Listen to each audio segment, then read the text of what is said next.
그날은 평범한 화요일 오후였습니다. 회사에서 예산 보고서를 검토하고 있는데 경비실에서 전화가 왔어요. 작은 봉투였는데 제 이름과 회사 주소만 정확하게 적혀 있고 발신일 나는 공백이었어요. 사무실로 돌아와서 조심스럽게 봉투를 뜯었죠. 안에는 작은 USB 하나와 사진 몇 장이 들어 있었습니다. 처음엔 업무 관련 자료인가 싶어서 사진부터 봤는데요. 그 순간 정말 세상이 무너지는 것 같았습니다. 사진 속엔 제 아내 하연이가 나체로 있었어요. 여러 장이었는데 모텔 같은 곳에서 찍힌 것 같았습니다. 더 충격적인 건 아내 몸에 정액이 뿌려진 상태로 촬영되어 있었다는 겁니다.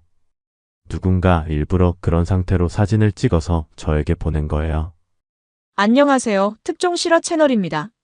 본격적인 이야기 시작 전에 아직 무료 구독하지 않으셨다면 무료 구독 버튼 꼭 눌러주시고 함께 실화 속으로 들어가 볼까요? 오늘의 실화 사연 지금 시작합니다. 안녕하세요, 유튜브 구독자 여러분. 저는 이선우라고 합니다. 나이는 올해 45이고 중견기업에서 재무팀장으로 일하고 있습니다. 결혼한 지는 18년 됐고요. 아내 하연이와는 맞선으로 만나서 연애 3년 하고 결혼했습니다. 하연이는 42인데 피부관리샵을 운영하고 있어요. 그동안 큰 탈 없이 평범하게 살아왔다고 생각했거든요.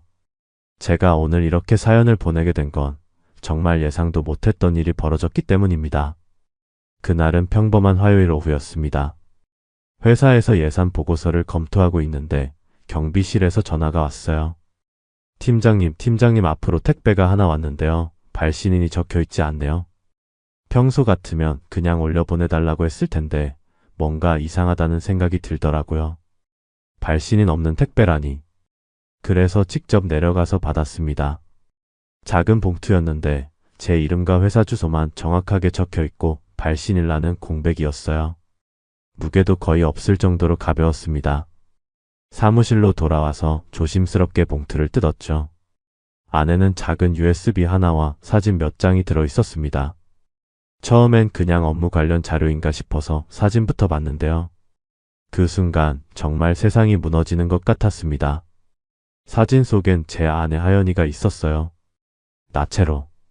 그것도 여러 장이었는데 각기 다른 장소에서 찍힌 것 같았습니다. 모텔 같은 곳이었죠. 더 충격적인 건 아내 몸 곳곳에 정액이 뿌려져 있는 상태로 촬영되어 있었다는 겁니다.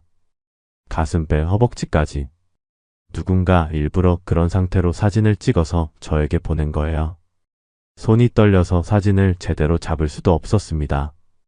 머리가 하얘지면서 아무 생각이 안 나더라고요.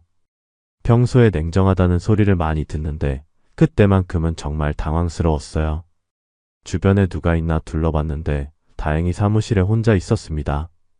급하게 사진들을 서랍 안쪽 깊숙이 넣고 USB를 컴퓨터에 꽂았죠. USB 안에는 동영상 파일들이 있었습니다. 재생하기가 무서웠지만 알아야겠다는 생각이 들었어요.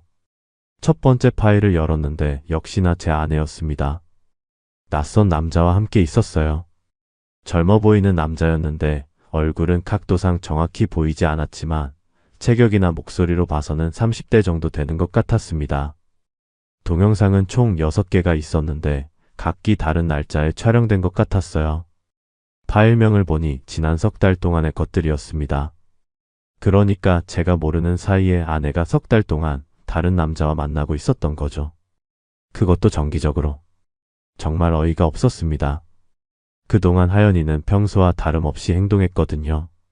아침에 같이 일어나서 커피도 타주고 저녁에 늦게 들어오면 따뜻하게 밥도 데워주고 피부샵 일이 바쁘다며 가끔 늦는다고 했는데 그게 다 거짓말이었던 거예요. 그날 밤 집으로 돌아가는 길이 정말 길게 느껴졌습니다. 평소 같으면 30분 거리인데 1시간도 넘게 걸린 것 같았어요. 머릿속이 너무 복잡해서 운전에 집중이 안 됐거든요. 신호등에서 멈출 때마다 그 사진들이 떠올랐습니다. 아내가 다른 남자와 있는 모습, 그리고 그 더러운 상태로 찍힌 사진들. 집에 도착해서 현관문을 열었는데 하연이가 평소와 똑같이 나와서 맞아주더라고요. 여보 왔어? 오늘 좀 늦네. 많이 힘들었지? 그 순간 정말 소름이 돋았습니다. 저 사람이 정말 제 아내가 맞나 싶었어요. 몇 시간 전까지 다른 남자와 그런 짓을 하고 있었을 수도 있는 사람이 이렇게 태연하게 저를 맞이할 수가 있나 싶어서요. 좀 바빠서. 최대한 평정심을 유지하려고 했는데 목소리가 떨리는 게 느껴졌어요. 하연이는 별다른 이상함을 느끼지 못하는 것 같았습니다. 저녁 준비해 둘게. 샤워하고 와. 평소와 똑같은 말투, 똑같은 행동이었어요. 샤워를 하면서 생각해 봤습니다. 일단 섣불리 추궁하면 안 되겠다는 판단이 들었어요. 증거는 있지만 사진과 동영상만으로는 전체 상황을 파악하기 어려웠거든요. 저 남자가 누군지, 언제부터 시작된 일인지, 왜 저에게 이런 자료를 보낸 건지 너무 많은 의문점이 있었습니다. 식사 시간에 하연이를 유심히 관찰했어요. 평소와 다른 점이 있나 살펴봤는데 정말 똑같았습니다. 반찬 투정하고 드라마 이야기하고 내일 피부샵 예약이 많다고 푸념하고 연기인지 진짜인지 구분이 안 될 정도로 자연스러웠어요. 그게 더 무서웠습니다. 여보, 요즘 피부샵 일이 많이 바빠? 넌지시 물어봤어요. 요즘 새 고객들이 많이 들어와서. 특히 젊은 남자 고객들이 늘어나고 있어. 남자들도 이제 피부 관리 많이 하잖아. 하연이가 대답했는데 그 순간 뭔가 찝히는 게 있었습니다. 젊은 남자 고객. 혹시 그 남자도 하연이 피부샵 고객일까요? 남자 고객이면 몇 살 정도야? 30대 초중반. 회사원들이 대부분이야. 요즘 남자들 미용에 신경 많이 쓰더라고. 30대. 동영상 속 남자의 추정 나이와 비슷했습니다. 우연의 일치일 수도 있지만 뭔가 연결점이 있을 것 같았어요. 그날 밤 하연이가 먼저 잠자리에 들었습니다. 저는 거실에서 노트북을 켜고 USB 파일들을 다시 자세히 살펴봤어요. 동영상을 한 프레임씩 정지시켜가며 남자의 특징을 파악하려고 했습니다. 키는 175cm 정도, 마른 체형, 목소리는 약간 허스키한 편. 얼굴은 각도상 정확히 보이지 않았지만 옆모습으로 봐서는 제법 잘생긴 편 같았어요. 더 중요한 건 배경이었습니다. 모텔 방이긴 한데 몇 군데는 같은 곳 같았어요. 벽지 패턴이나 가구 배치가 비슷했거든요. 정기적으로 같은 장소에서 만나고 있다는 뜻이었죠. 그리고 시간대를 보니 대부분 오후 시간이었습니다. 하연이가 피부샵 운영한다고 하는 시간대와 겹쳤어요. 다음 날부터 저는 본격적인 조사에 들어갔습니다. 회사에서도 집중이 안 됐지만 그래도 평정심을 유지하려고 노력했어요. 일단 그 남자가 누군지 알아내는 게 중요했습니다. 하연이 피부샵 고객일 가능성이 높다고 판단했거든요. 점심시간에 하연이 피부샵 근처로 가봤습니다. 평소에는 가본 적이 없는 곳이었는데 생각보다 번화가에 있더라고요. 주변에 카페도 많고 모텔도 몇 군데 보였어요. 혹시 동영상에 나온 그 모텔이 근처에 있을까 싶어서 둘러봤는데 비슷한 곳이 두세 군데 있었습니다. 그날 저녁 하연이에게 넌지시 물어봤어요.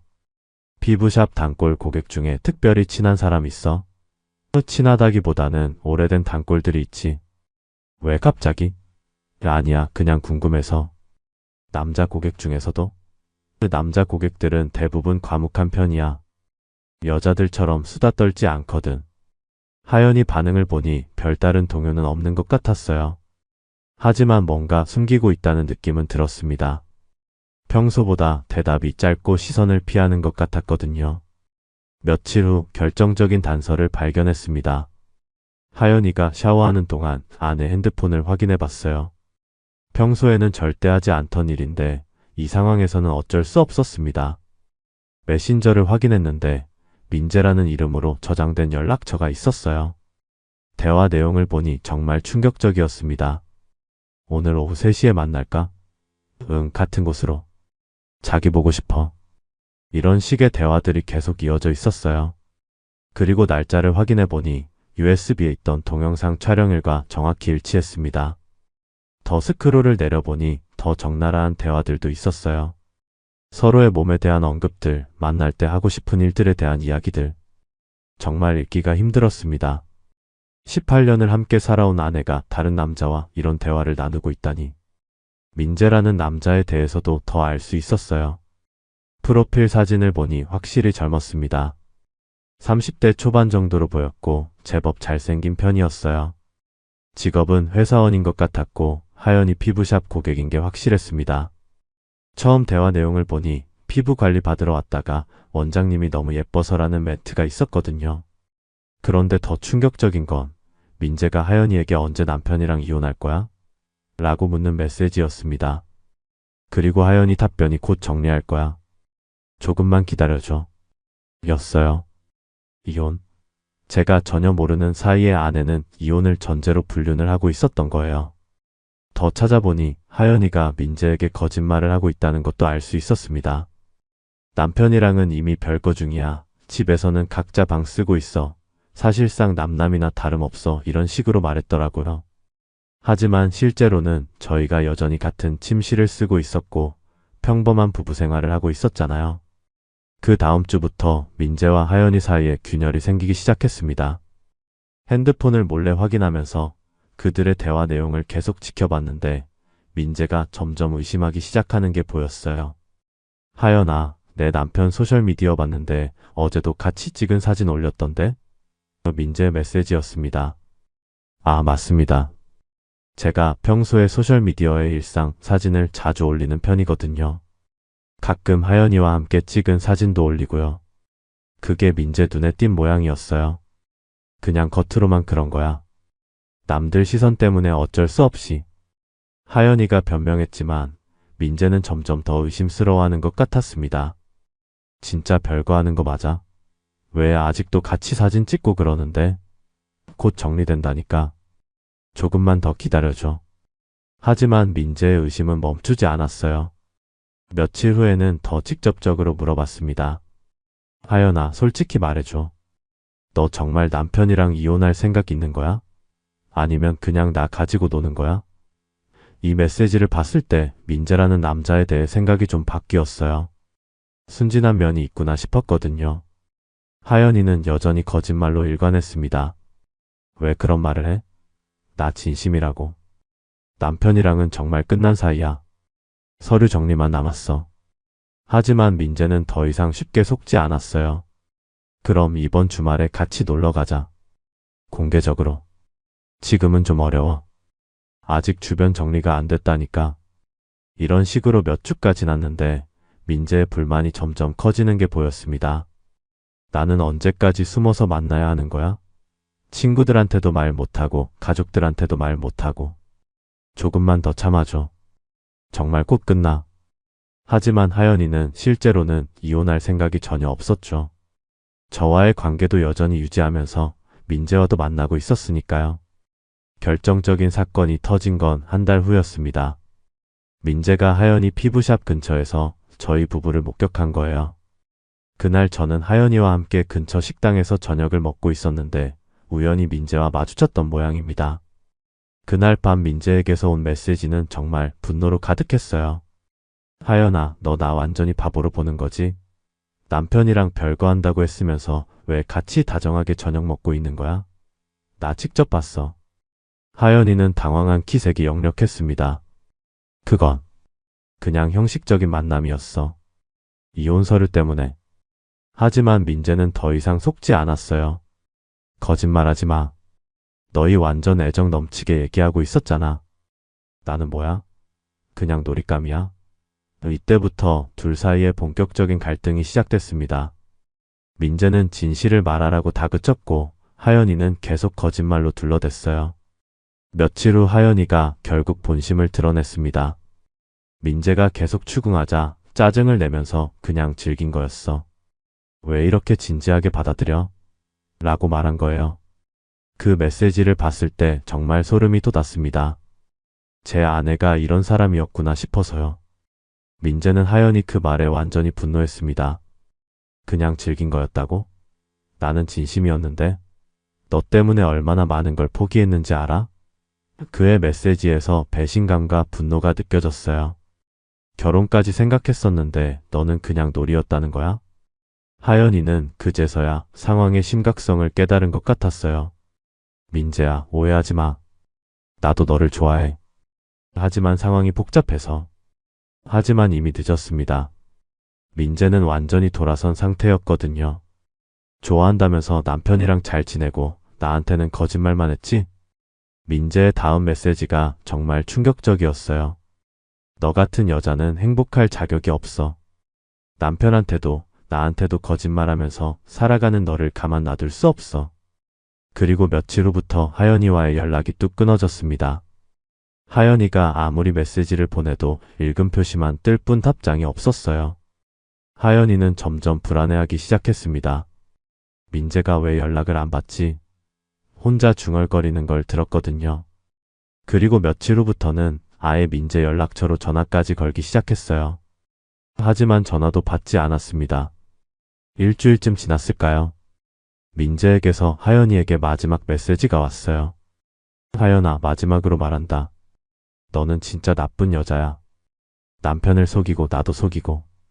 그런 내가 행복하게 살 수 있을 거라고 생각하지 마. 그리고 그 다음 문장이 정말 소름 돋았습니다. 너 남편 회사 알아냈어. 진실을 알 권리가 있잖아. 그 메시지를 봤을 때 민재가 제게 그 사진들을 보낸 사람이라는 걸 확신했어요. 폭수심에서 나온 행동이었던 거죠. 순수했던 남자가 배신당했다고 느끼고 그 분노를 하연이와 저 모두에게 향하게 한 거였습니다. 며칠 후 하연이에게 민재로부터 또 다른 메시지가 왔어요. 내 남편이 모든 걸 알게 될 거야. 내가 얼마나 더러운 여자인지, 어떤 짓들을 했는지. 사진도 있고 동영상도 있어. 모든 증거가 있다고. 하연이는 그제서야 상황의 심각성을 깨닫고 완전히 패닉 상태가 됐어요. 민재야, 제발 그러지 마. 내가 잘못했어. 사과할게. 하지만 민재는 더 이상 대화에 응하지 않았습니다. 그리고 마지막 메시지가 정말 끔찍했어요. 너 같은 여자는 벌 받아야 해. 남편에게도 세상에도. 내가 얼마나 더러운지 모두가 알게 될 거야. 그날부터 하연이는 완전히 불안해하기 시작했어요. 핸드폰만 울리면 깜짝깜짝 놀라고 밤에도 잠을 제대로 못 자더라고요. 제가 왜 그러냐고 물어봐도 피부샵 일 때문에 스트레스 받아서라고만 답했습니다. 물론 저는 모든 걸 알고 있었지만 아직 때가 아니라고 생각했어요. 민재라는 남자에 대해서도 좀 더 알아봤습니다. 나름 괜찮은 회사에 다니는 성실한 직장인이었어요. 나이는 33세, 미혼이었고 결혼을 진지하게 생각하고 있는 상태였던 것 같습니다. 그런 사람이 하연이를 만나서 진짜 사랑에 빠졌던 거죠. 하지만 하연이에게는 그냥 재미있는 놀이 상대였을 뿐이었고요. 드디어 결정적인 순간이 다가왔습니다. 모든 증거를 충분히 수집했고 상황도 파악했으니 이제 행동에 옮길 때가 됐어요. 하지만 섣불리 감정적으로 대응하기보다는 법적으로도 완벽하게 준비하고 싶었습니다. 먼저 변호사를 만났어요. 이혼 전문 변호사에게 모든 증거를 보여주고 상담을 받았습니다. 증거는 충분합니다. 사진, 동영상, 메신저 대화 내용까지. 이 정도면 완벽한 유책 이혼 사유가 됩니다. 변호사는 하연이가 재산 분할이나 위자료를 주장하기 어려울 거라고 했어요. 그리고 상간자인 민재에 대해서도 물어봤습니다. 상간자 소송도 가능하지만 이 경우는 좀 특별하네요. 오히려 그 남자가 피해자 측면도 있고 부인이 먼저 거짓말로 유혹한 측면이 있어서요. 변호사 말이 맞았어요. 민재는 하연이에게 속은 피해자이기도 했거든요. 모든 준비를 마치고 드디어 하연이와 대화할 때가 됐습니다. 그날 저녁 평소보다 일찍 집에 들어가서 하연이에게 말했어요. 여보, 할 말이 있어. 거실에서 얘기하자. 하연이는 뭔가 심상치 않다는 걸 눈치챘는지 긴장한 표정이었습니다. 여보, 무슨 일이야? 갑자기 뭔데? 하연이가 물어봤는데 저는 차분하게 서류 봉투를 꺼내서 테이블 위에 놓았어요. 이것부터 보고 얘기하자. 봉투 안에는 이혼 신청서와 함께 모든 증거 자료들이 들어 있었습니다. 하연이가 첫 번째 사진을 보는 순간 얼굴이 완전히 하얘졌어요. 이게 뭐야? 손이 떨리면서 사진을 떨어뜨렸습니다. 설명할 필요 있을까? 제가 냉정하게 말했어요. 민재 씨가 보내준 거야. 고마워해야겠네. 하연이는 완전히 패닉 상태가 됐습니다. 여보, 이건 오해야. 민재가 미친 거야. 나를 스토킹하면서 이런 짓을. 오해? 제가 USB를 꺼내서 노트북에 연결했어요. 이것도 오해인가? 동영상이 재생되기 시작하자 하연이는 더 이상 변명할 수 없었습니다. 여보, 잠깐만. 설명할게. 이건 정말. 설명? 저는 하연이 핸드폰에서 캡처한 메신저 대화 내용들을 보여줬어요. 이것도 설명이 필요해? 남편이랑은 별거 중이야. 곧 이혼할 거야. 그냥 즐긴 거였어. 이런 말들 다 설명해봐. 하연이는 그제서야 모든 게 탄로 났다는 걸 깨달았어요. 여보, 미안해. 정말 미안해. 한순간 실수였어. 다시는 안 그럴게. 무릎 꿇고 빌기 시작했지만 저는 이미 마음을 굳혔습니다. 실수. 석 달 동안. 정기적으로. 민재가 먼저 유혹했어. 나는 거절했는데 계속 따라다니면서 하연이가 거짓말을 하기 시작했어요. 하지만 저는 모든 대화 내용을 다 봤거든요. 거절. 메신저 보니까 내가 먼저 적극적이던데? 보고 싶다, 빨리 만나자 이런 말들 다 누가 했지? 결국 하연이도 더 이상 변명할 수 없었어요. 여보, 정말 미안해. 내가 정신이 나갔었나 봐. 다시 시작하자. 민재와는 완전히 끝났어. 연락도 끊었고. 다시 시작. 저는 이혼 서류를 하연이 앞으로 밀어냈습니다. 이미 끝났어. 서명해. 하연이는 이혼 서류를 보고 완전히 절망했어요. 여보, 제발. 18년을 같이 살았잖아. 한 번만 용서해줘. 정말 다시는 안 그럴게. 하지만 저는 이미 결심을 굳혔습니다. 18년? 그 18년을 내가 배신했잖아. 하연이는 며칠 동안 계속 매달렸어요. 아침에 눈 뜨면 침대 옆에서 울고 있고, 저녁에 들어오면 현관에서 기다리고 있고. 여보, 다시 생각해봐. 우리 이혼하면 안 돼. 하지만 제 마음은 이미 돌이킬 수 없을 정도로 굳어 있었습니다. 어느 날 저녁 제가 하연이에게 말했어요. 그런 일이 있을 수도 있다고 생각해. 하지만 내가 나를 바보로 만든 게 용서 안 돼. 석 달 동안 거짓말하면서 나를 속인 거. 그리고 더 중요한 건 넌 민재한테도 거짓말했잖아. 그 사람은 진짜 널 사랑했는데 넌 그냥 놀이로 생각했어. 그런 내가 사람으로서 신뢰가 안 가. 하연이는 더 이상 할 말이 없었어요.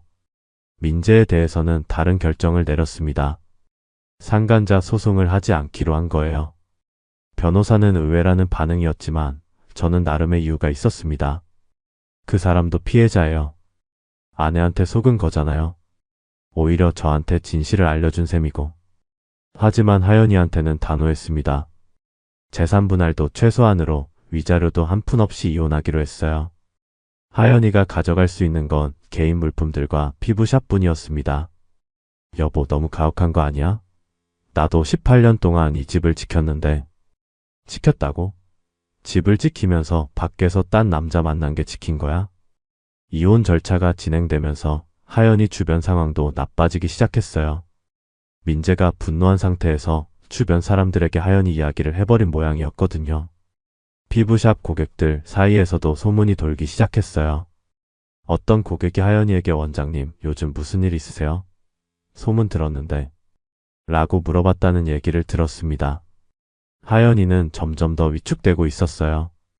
매출도 떨어지기 시작했고 새로운 고객 예약도 줄어들었습니다. 민재는 아예 다른 지역으로 이사를 간 것 같았어요. 하연이가 찾아가려고 해도 연락이 안 됐거든요. 나중에 알아보니 직장도 그만두고 아예 다른 도시로 떠난 것 같았습니다. 아마 이 일로 인한 스트레스가 컸을 거예요. 하연이 어머니도 상황을 알게 됐나 봐요.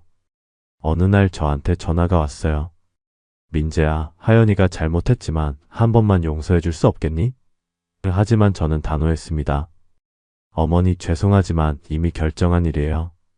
하연이가 저지른 일이 너무 커요. 법정에서 이혼 절차가 진행될 때 하연이는 마지막까지 합의를 요구했어요. 조건을 좀 더 협의해 보자면서요. 하지만 저는 이미 준비한 조건에서 한치도 양보하지 않았습니다. 내가 선택한 길이야. 책임져. 드디어 이혼이 확정됐습니다.